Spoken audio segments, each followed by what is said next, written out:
Do you, as a mom, still hear the critical voices of your childhood?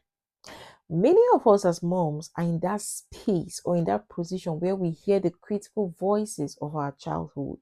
Maybe those critical voices you heard when you were growing up.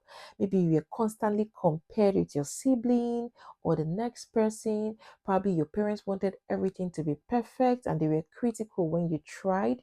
Maybe you were not encouraged while you were growing up. Do you hear those voices?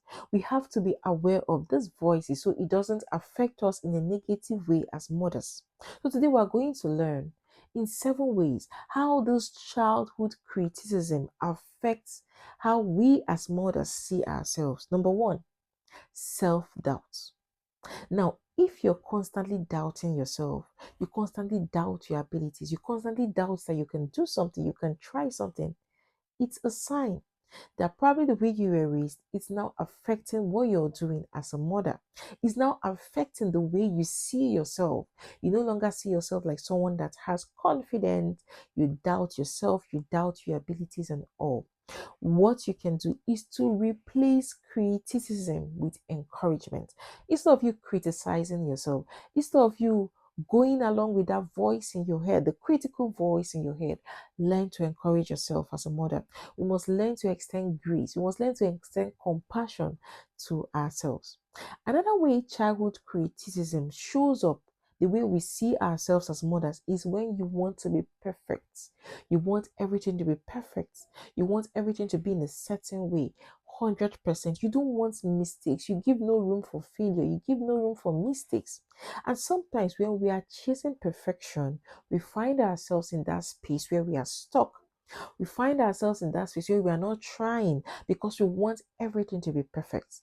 Now, if you are that mom that constantly wants everything to be perfect, like you give no room, no space for any form of error or mistake, what you can do is to begin to accept your imperfection. Begin to speak to yourself and tell yourself you're vulnerable as a mother. Tell yourself that you're on a journey. So, yes, it is okay to make mistakes. It is okay to learn from your mistakes while you're on that journey.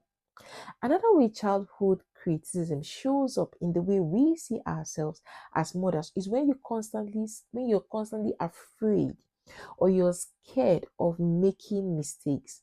Most of us are on this table. We don't want to make mistakes. We just want everything to be going on the way it is supposed to go. So when you're constantly scared of making mistakes and because of that you're stuck, you don't want to try, you don't want to move, you just want everything to be perfect. You don't want to make mistake. When you find yourself in that space, what you can do as a mother is to learn to embrace your growth. Learn to embrace your growth. Tell yourself you're on a journey of growth, a journey of becoming, not a journey. You're not perfect. You're not chasing perfection. But what you should chase, what we should chase on a daily basis when we wake up is to grow to become better as well.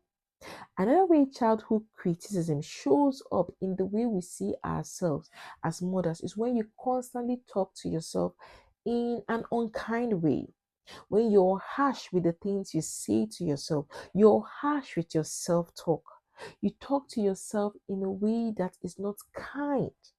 When you find yourself in that space, what you can do is to practice positive self-talk.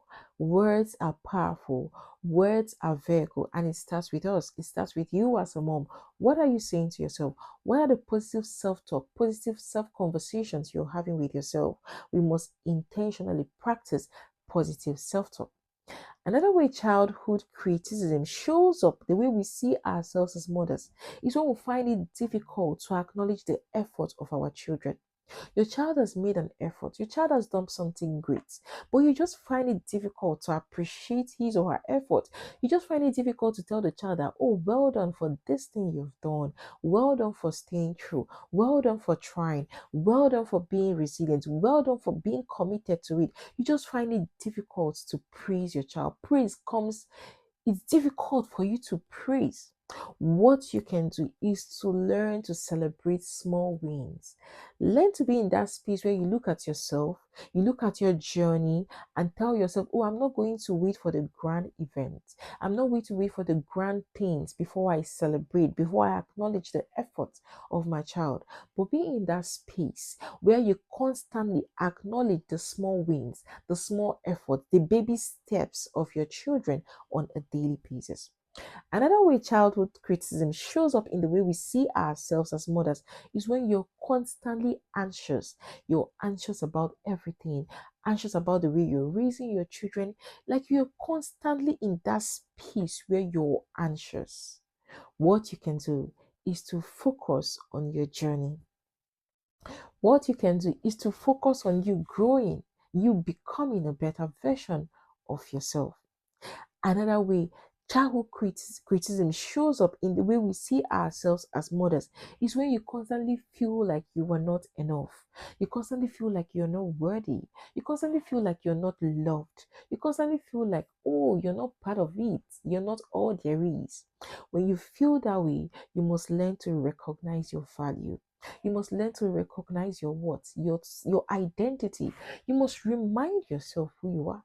You must remind yourself that you're a child of God, you are worthy, you are enough. You must remind yourself all this. Now we must learn that grace grows where criticism stops. So you must learn to extend grace to yourself. We must learn to extend compassion to ourselves, and we must tell ourselves, you are worthy, you are enough, you are whole, you are good. When God created you, God said, when God created us, God said we are good. You were a God. You are a sacred possession of God. We should remind ourselves these things on a daily basis as mothers so that it's going to it's going to translate to the way we are raising our children in a positive way. Remember, silencing the inner critic creates a peaceful motherhood journey. When you constantly silence those critical voices that are not serving you, it helps you to go smoothly on your motherhood journey or as a mother raising your children. Thank you for joining me today. Remember to like this video, share this video. Please subscribe to our YouTube channel, The Confident Mom Academy. We're also on Facebook and Instagram at The Confident Mom Academy. My name is Shoma Ojikulu. Thank you for joining me today. Until I come your way next time, do have a great day and